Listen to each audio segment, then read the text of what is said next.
So let me quickly refresh our knowledge on how the web works. If you're totally aware of all of this, you can of course skip this lecture. Now, the web works like this. We got a user, a client, maybe you, sitting in front of your browser visiting a web page, or already being on a web page and submitting a form. So you're interacting with web pages. Let's say you're visiting it. So you're entering some URL into your browser.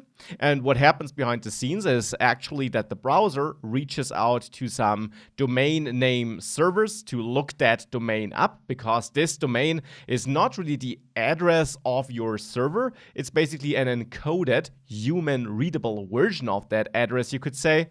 Your server itself has just an IP address. But this is just some technical thing behind the scenes. In the end, you enter this URL and it will lead to some server.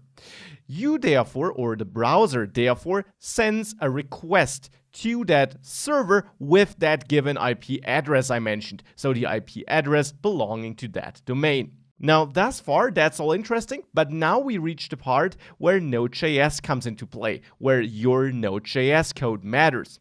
You write the code that runs on that computer in the internet which has that IP address. You write the code that spins up that server which is able to handle the incoming request and do something with it. Now, you don't need to use Node.js for this. You could use PHP, ASP.NET, Ruby on Rails, anything like that, but in this course we'll obviously use Node.js because, well, it's a Node.js course.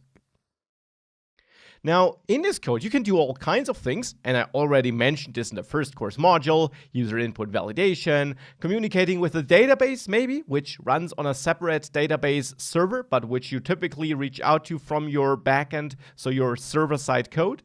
And once you're done with that, you do one important thing. You send back a response to the client.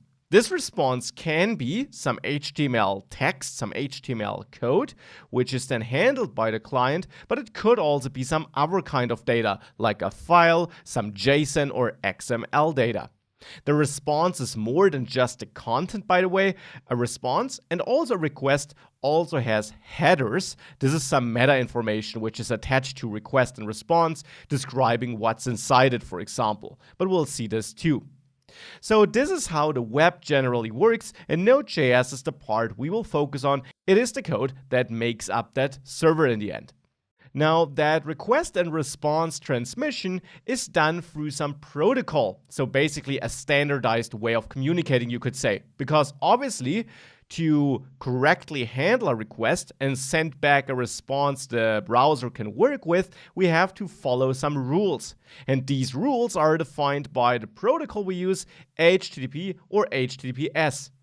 HTTP stands for Hypertext Transfer Protocol, and there we simply define, or it is defined, how a valid request looks like and how the data should be transferred from browser to server and the other way around. And HTTPS simply is the same, with SSL encryption turned on, where all the data that is transmitted is actually encrypted, so that if anyone is spoofing your connection, they can't read your data. Now, towards the end of the course, I will show you how to enable HTTPS. For the majority, we'll just use HTTP, since we'll only be developing that code. We'll only work on it locally. But once we put it into production, I will also show you how to turn on that SSL encryption. This is how the web works in a nutshell and how Node.js is related to it. And this is exactly where we will now continue working with Node.js and where we will now finally create a server with Node.js.